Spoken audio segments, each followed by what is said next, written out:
All right, so let's talk about the pelvis, the gross anatomy of the pelvis.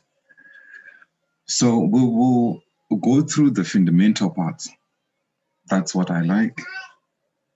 The most important parts, right? Okay.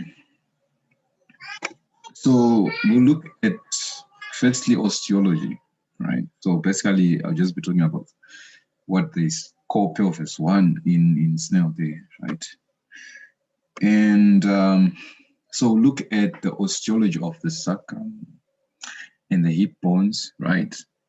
And then the differences between males and females. You know, I omitted the word males there. So the difference between males and females, and then the clinical correlates. So whenever I'll be talking, I'll also be mixing up with the clinical correlates, okay? Because it's all about functional anatomy. Anyway, so let's start with osteology. So if we look at that, what we see is a number of bones that form a ring. So a number of bones that actually form a ring, right? Right. So you see this ring is completed anteriorly as well as posteriorly, right? And then there's this roomy, right?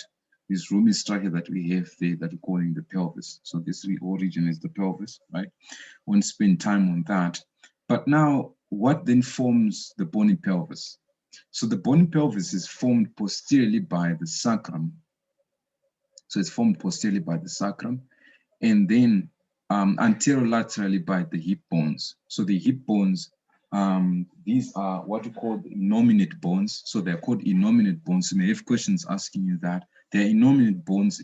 Why? Because it's one hip bone, right? So basically two hip bones on either side, but each hip bone is made up of three bones, which are the ilium, right?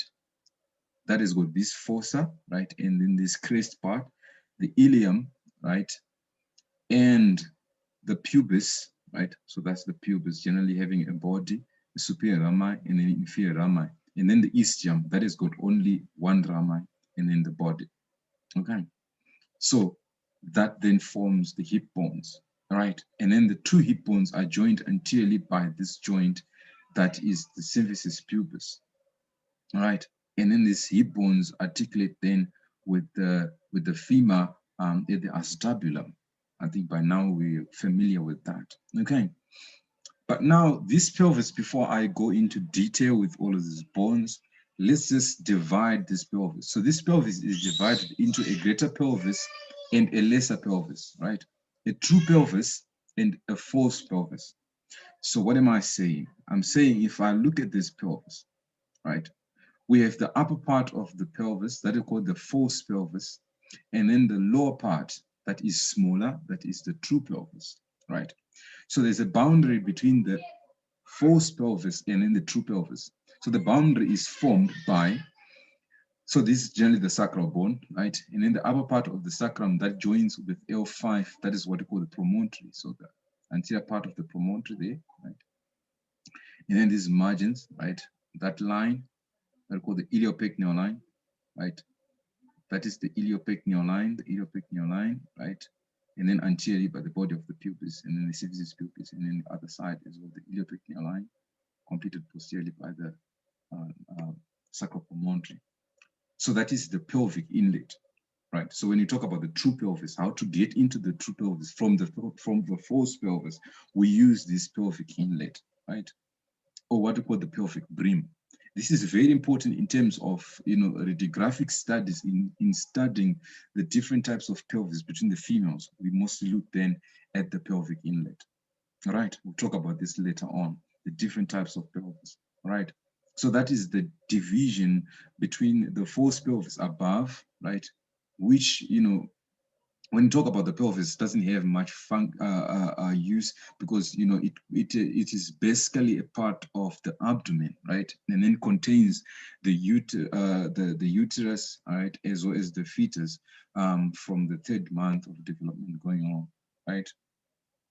So that is the false pelvis. So the boundaries of the false pelvis, posterior is by this lumbar vertebra, right, and then laterally by this iliac fossa, where we'll be having the iliacus muscle originating, the iliac fossa there, right? So that will be the lateral boundaries. And then the anterior boundary, which is not shown here, will be the anterior abdominal wall. Okay, right. So those are the boundaries for the false pelvis. So there isn't much to talk about there, right? Right. So anyway, that is our pelvic brim. So let me leave a little bit of that, right? And then we then go to the bones. So I want to start with the sacrum, and then we go on to talk about the coccyx, right? So the sacrum generally is a compound bone, right? That is made up of fused sacral vertebrae, right? To form one sacral bone that's called the sacrum. And this bone, I won't go into much detail, but I only talk about this important stuff that we have to know about this bone. So generally, it looks like wings, right? So it looks like wings, like an angel there, right? With these two wings, right? The ala, right? That then form a joint with the ilium there, right? That form a joint with the ilium, and then inferiorly, it forms a joint with the coccyx there, right? And then we see that the anterior surface then is convex, right? So sorry, it's actually concave. So it's actually concave anteriorly. So the anterior part is concave anteriorly. That's where we have the rectum resting as well, right? And then the anterior part also we see these four foramina that called the anterior sacral foramina, where we have the exit of the sacral nerves, right? The sacral nerves from the final terminale there, right? And then we also see that posteriorly, we also see this foramina, but I won't talk about the posterior part because we're in the interest of the pelvis, so we have to talk about the anterior part. And then the part of this, anterior part also we've got origin of the piriformis muscle. So the piriformis muscle will be originating from this anterolateral parts.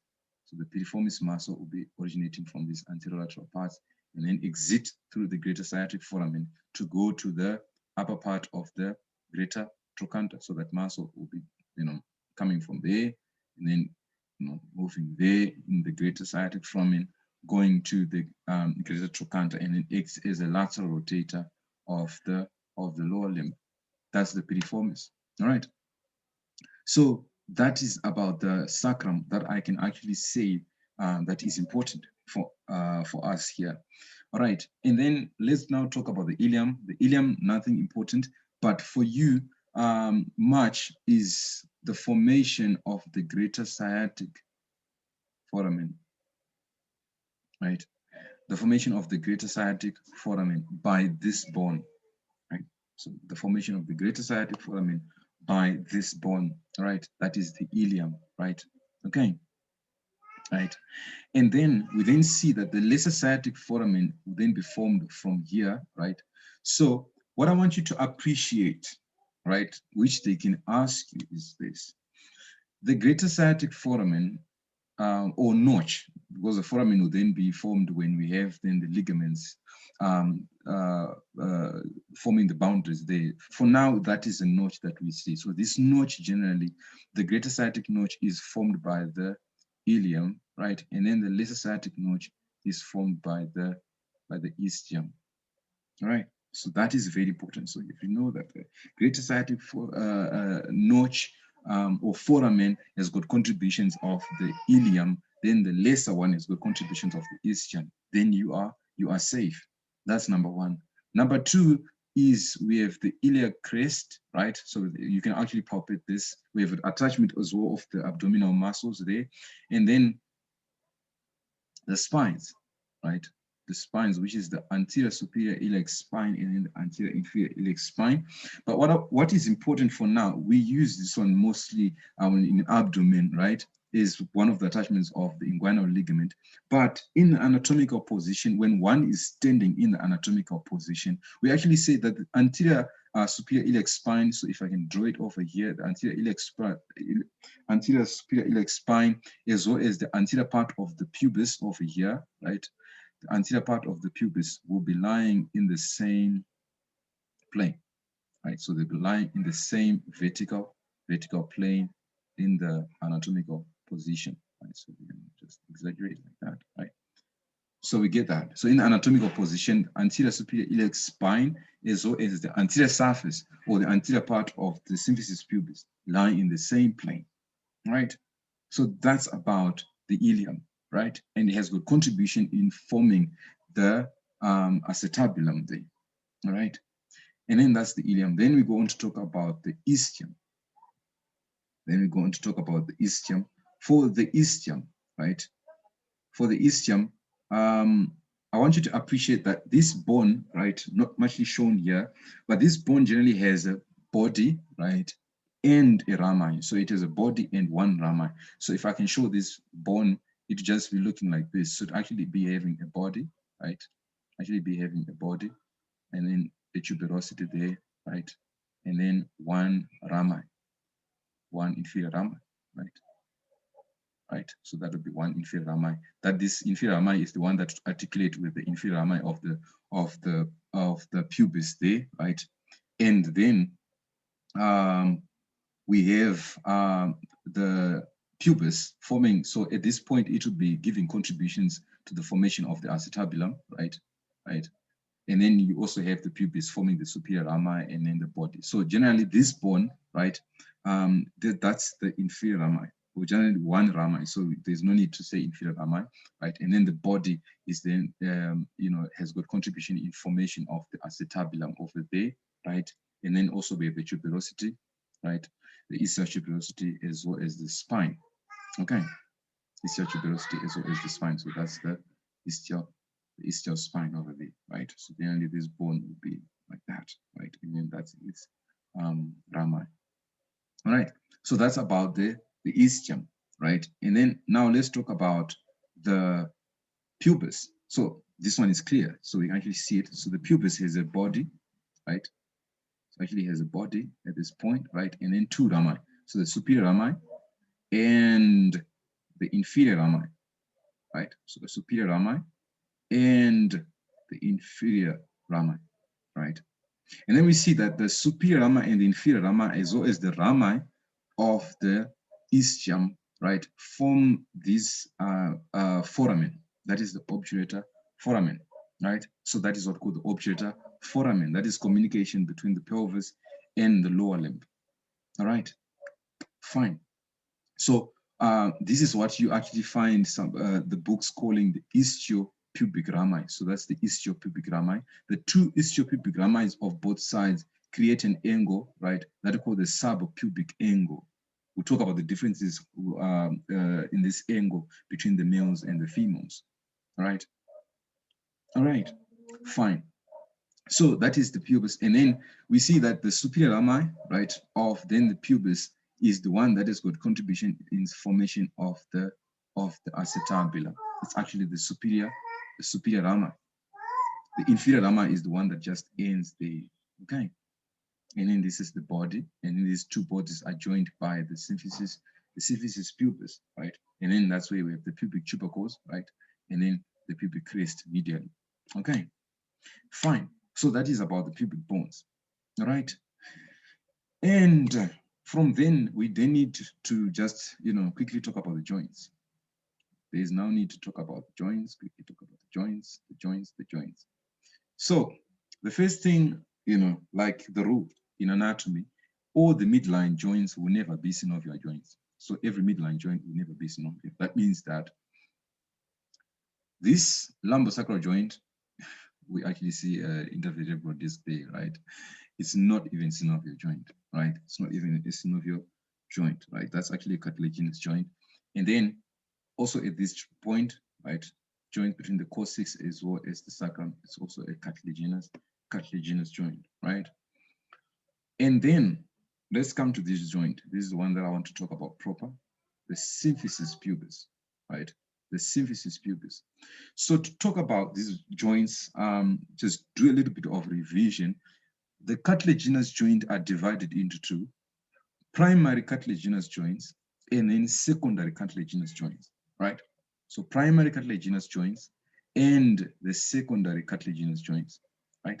These primary cartilaginous joints, right, cannot be moved. So we cannot move these joints. So the primary cartilaginous joints, examples of them is the joint between the costal cartilage of rib number 1 and the manubrium of the sternum, right? As well as the joints that we find at the epiphyseal plates. So we cannot even move those, right? Then the secondary, right? These are the movable joints, the secondary cartilaginous joints, or in other words, what are called the fibrocartilaginous joints, right? So they could actually then be called the fibrocartilaginous joint, because joining the two bones will be having fibrocartilage. So actually be having fibrocartilage, different from this one where we have hyaline cartilage, right? Hyaline cartilage, right? And then this joint, this secondary cartilaginous joint, or these fibrocartilaginous joints, can also be called symphysis joints. So they can also be called symphysis joints. And then these primary can be called the sychondroses, right? But let's go to this one. So we say this one is a secondary cartilaginous joint, also called the symphysis pubis. Now makes sense, right? So that's called the symphysis pubis. Now, let's see what actually makes this joint. So what we'll be having is that we'll be having the two bodies of the pubic bones. So that's the body of the pubic bone, right? And interestingly, what we actually have is that lying on these adjoining surfaces is hyaline cartilage, right? There is hyaline cartilage there. So I have to make this clear because it confuses a lot of people. So there's hyaline cartilage there, right? Hyaline cartilage there. And then between these two hyaline cartilage now, we have another type of cartilage now. That is now what we call the fibrocartilage, right? The fibrocartilage. The hyaline cartilage may be because of delay in ossification there, right? So that's the fibrocartilage. So remember, I said that the secondary cartilaginous joint, are just fibrocartilaginous joints. They allow little movement, right? So there is fibrocartilage. So fibrocartilage, then hyaline cartilage, right? And then we'll actually be having ligaments as well, right? So actually be having ligaments, right, on the inferior aspect, especially there, right? That we call the subpubic ligaments, right? So that's the ligament over there. It's also reinforcing, right? So that's the joint over there. So that is then the pubic joint. Now let me talk about the sacroiliac joints. The sacroiliac joints, they may ask you questions concerning this joint. This joint is generally a synovial joint, but of little movement, because much of its function is not moving, right? It doesn't have a major function of moving. It has got little movement, even though it's synovial, right? The main movement is, transmitting the weight of the body to the lower limbs. So can you see that is the only place where we've got articulations there, right? As well with aid of the ligaments, the sacrotuberous and the sacroiliac ligaments there, right? But that's where we have the main weight being transmitted, right? So this joint has to be a stable joint, right? So let's talk about this joint a little bit, right? Let's talk about this joint a little bit. So anyway, we'll be having, yes, synovial. So if I'm looking transversely, having synovial membrane there, right? And what actually be having is a number of ligaments, right? So the capsule, so if that's the synovial inside, we have outside the synovial, we have a capsule, right? And then this capsule is thickened anteriorly. So this capsule is thickened anteriorly to form the anterior interosseous ligament, right? The anterior interosseous ligament. Anterior interosseous ligament. That's thickening of this capsule, right? And then we have a much stronger capsule, right, or ligaments posteriorly. So what I want you to get for today is that the posterior interosseous ligaments are stronger than the anterior one. So these then aid to more stability of the joint, right? Then aid to more stability of the joint. So for now, what were we saying? The posterior interosseous ligaments are stronger than the anterior interosseous ligaments, right? But who is the strongest of them all? The strongest of them all is this one that I'm going to draw now, right? Which is the middle or the intermediate, right? Interosseous ligament, right? That will be reinforcing most of the superior part, right? Reinforcing the superior part there, right? That will actually be found at the middle part, right? This is then the strongest, right? The middle ligament, all right? This is then the strongest. So what are we saying? The middle interosseous ligament, right, or generally say the interosseous ligament, right, is the strongest, right? And then the weakest is the anterior sacroiliac ligament, right? And then the middle, the one which is intermediate is then the posterior, right, sacroiliac ligament. So if a question comes and say, the posterior, right, aids to greater stability, that's true. The posterior sacroiliac ligament aids to greater stability, that's true, right? The anterior aids to greater stability, that's false, right? The interosseous ligaments, the interosseous ligament aids to greater stability, that's true. But which one is the strongest of them all is the interosseous? Are we together? Right? That forms the joint, right? And then the other joints that are also then formed, are then formed by the ligaments, right? That will be joining the sacrum, right? And then the ischial spine and then the ischial tuberosity there, all right? But for this joint, we have actually talked about it. So it's a synovial joint, little movement, right? Much function is to transmit the weight using these ligaments, all right? Sorry, Tapua. Yeah. I got confused. Pranayama ligaments. Can you just go over it just one more time, please? All right. So we say we're looking at this joint transversely, right? So we're looking at that joint, right, transversely, right? And then we see that between these two bones, we have synovial fluid, and then that red one is the synovial membrane, right? And then this joint is reinforced anteriorly. So that when we have synovial membrane, we should have a capsule outside that is fibrous. So this capsule is thickened anteriorly, right, to form the anterior sacroiliac ligament, all right? So anterior sacroiliac ligaments are the ones that we find joining these two bones anteriorly, right? But we said it's weaker, right? So actually it's weaker or it's slack, all right? Fine. Then if we go posteriorly, right? So if we look posteriorly, I don't have a picture right now. So if you look posteriorly, what we actually see is that this capsule thickens even more. So there's more ligaments that we see there, right? And then that forms this capsule over there, right? So if this is anterior, if that's anterior, and that will then be posterior, right? And then posteriorly, this posterior sacroiliac ligament, right, is thicker and stronger than the anterior one, okay? Right? So that one, we find it posteriorly. And then there is now another ligament that would be the reinforcing bone to bone straight, right? Without being posterior or anterior, right? So this is the one that will be reinforcing the superior parts of these joining bones, right? Superior parts of these joint bones and also the intermediate parts that we call the interosseous. So now call it the interosseous ligament.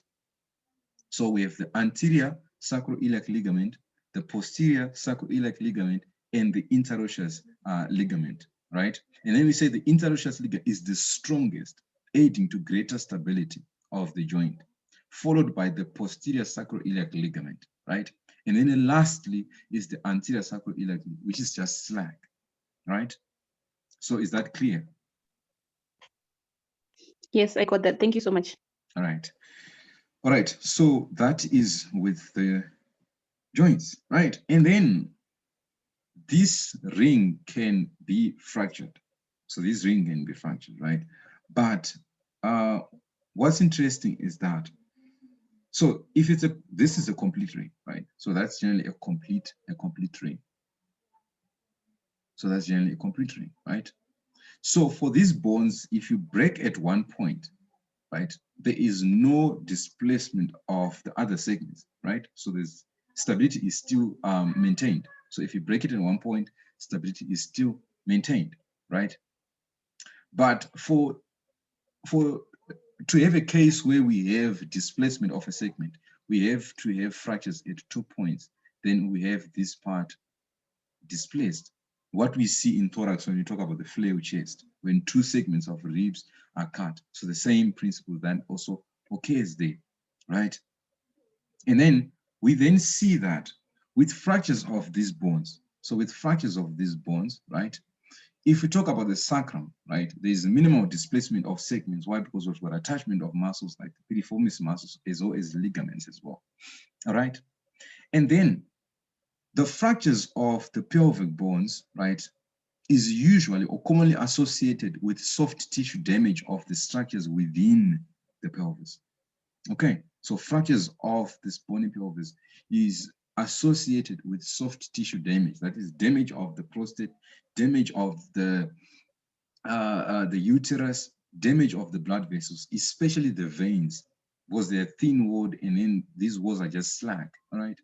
So we've got greater damage of the veins, and then there's hemorrhage. And you know that hemorrhage within this basin is a problem, right? Because we cannot access every point to actually see where exactly did the vessel cut, okay? Because generally a basin that is enclosed with many fibers as well and fascia, all right?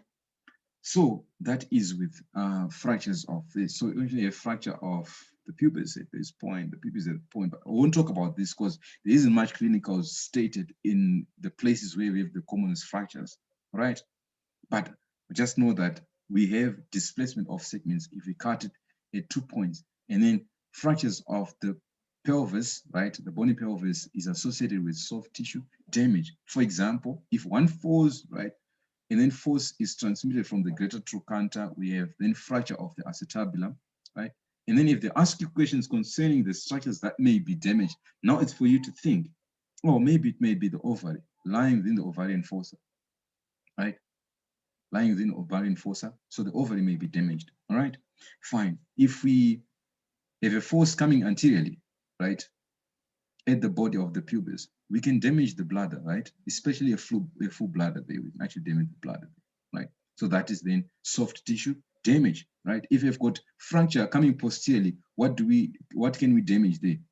It is the rectum, actually the rectum that we damage there, right? So it's for you now to understand, to be able to see where is which structure within the pelvis, all right?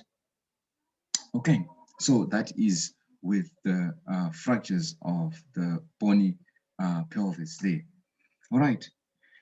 So now let's move on to talk about the differences between the male pelvis and the female pelvis, right? Just the general difference. Why? Because we want to appreciate the female pelvis. That's the reason why, right? So this is much used, but just to appreciate the female pelvis because of the work in labor, right? So want to see how it's adapted for that, right? So the female pelvis is generally shallow, right? So it's shallow. Now talking about the true pelvis. So it's shallow and wide, right? So generally shallow, right? So it's actually shallow. It's actually wide and shallow, right? Like that. So it's like a long dish. And then for the males, it's actually narrow and deep. For the males, actually narrow and deep, right? And then we talk about, so much of this stuff you understand when we talk about the other characteristics there. Then the subpubic angle, this angle is 90, approximately 90 in females. So approximately 90 in females, right? And then about 50 to 60 in males. So that's approximately 90 in females and about 50%, 50 degrees. Oh, why did I even write the percent?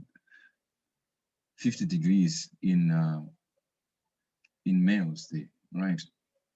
And then for the females, it's actually wider and shorter, right? Right, it's actually wider and shorter, being the sacrum. So the sacrum for the females, it's wider and shorter. It makes sense because of what you said there. You'd obviously expect the sacrum to be what? Wider, yes, and shorter, right? And then that's the opposite of the males, right? So we kind of have a longer and narrow sacrum at the same time having a shorter and wider pelvis. Won't even make sense, right? And then the ischial spines actually everted to give more room, right? So the ischial spines actually everted, right? And then for the males, they're actually inverted. Remember, the ischial spines.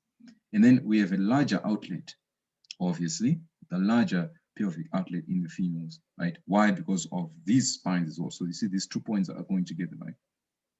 Right. And then we have a smaller outlet because of the inverted spines, right?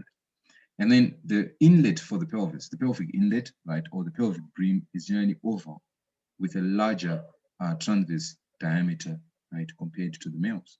So the males, it's heart-shaped. Then what's causing the heart is the the promontory of the sacrum that is most pronounced in males. And then one difference there that I didn't list there is that for the females, they've got a smaller acetabulum, and in the males, they've got a larger acetabulum. And then the females have got a larger obturator foramen, right? So the females have got a larger obturator foramen that is what we call triangular, actually. So for the larger obturator foramen, that is triangular, right? And then the males have got an oval, smaller. So for the oval obturator foramen, right? So there we are. Let's quickly run through that. So a larger, so this is for the females, larger subpubic angle, and then the smaller one, around 50, right?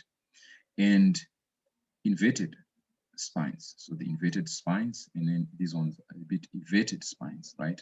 Then there's no much difference shown away with the sacrum, but we said that the sacrum for the males is actually longer, right, and narrow, and then for the females it's actually shorter, right, and broader, and they actually say it's actually thinner, right? And then for the acetabulum, for the males, they've got a larger acetabulum, right? And then the females have got a smaller acetabulum, right? And then the inlet for the females is a bit oval, right? And then for the males, it's actually heart-shaped. Why? Because of the much pronounced promontory over there, right? The much pronounced promontory over there. Okay, so those are the main differences between the males and the females, and you see that the outlet is actually larger. The pelvic outlet is just larger than the males. All right. Okay, so let's finish this with the types of pelvis, right? So with the types of pelvis now in Ghana, we have these types of pelvis. So number one is the most common one, contributing about 44% of the population, 41 to 44% of population. That is called the gynecoid, right? So the gynecoid pelvis. So I just talk about these pelvis differences in terms of the transverse diameter. So when I say transverse diameter, that's this diameter. And then the anterior-posterior diameter.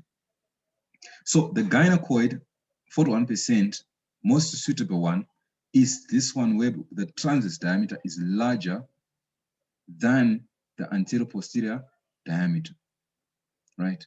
And oval, right? So that is what we call the gynecoid. So that's what we call the gynecoid, right? And then we come to this one, most common in males, right?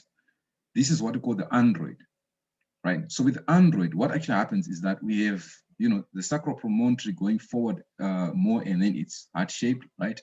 So what we actually have is that their transverse diameter is larger posteriorly. So you see that the transverse diameter is actually larger posteriorly, right? So it's actually larger posteriorly compared to the gynecoid, whereby it's at the middle, right?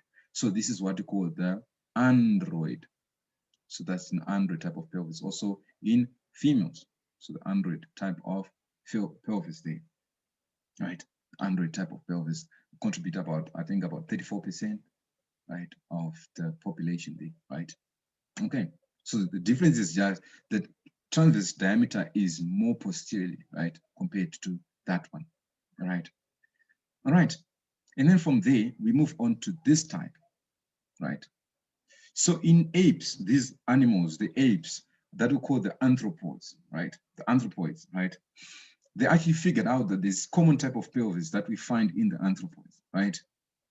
And what are the characteristics of this pelvis? The characteristic is the much larger, right, anterior-posterior diameter compared to the transverse diameter. So it's generally what? It's basically the opposite. So it's actually the opposite of gynecoid, right? It's actually the opposite of, so that the anterior-posterior diameter is actually larger. So because it was found in anthropoids, right? These apes, they actually call that the anthropoid pelvis, right? So the anthropoid pelvis, right? And lastly is this one. So with this one actually happens is that they actually say that the females will be having approximately a normal transverse diameter, but a much reduced anterior-posterior diameter. So a much reduced anterior-posterior diameter. So that when we look at it, the ratio of transverse as to anterior-posterior is so large, right? So they actually look as if they've got a very large transverse diameter, but actually no, they've got a normal transverse diameter, but a reduced anterior-posterior diameter, right? A reduced anterior-posterior diameter. So that one is the one that we call the platypeloid, right? So we call the platypelossound, right? Everything. So that should call the pelvic, right? And this one is rare, so this one is actually rare, right? But this one contributes about 21% there, right? 21% of the population, right? So those are the type of the female pelvis, from the gynecoid, right, to the android, to the anthropoid, to the platypeloid pelvis. Different types of pelvis in the females, but all of them are compatible with good vaginal birth, right? Right. We may have complications when it comes to the platypeloid. That is what we call constricted pelvis. So you may actually have the good shape, but it will be a small pelvis. So that's called a constricted pelvis. All right. So in the next segment of the tutorial, we'll then have to talk about the sacral foramina and going on with pelvis 1. Right. Our 30 minutes is done. Right. So that was with the types of pelvis, different males and females, type of pelvis, different males and females. Then we talked about the bony pelvis, right? Right. So there's lots of stuff we talked about. Okay.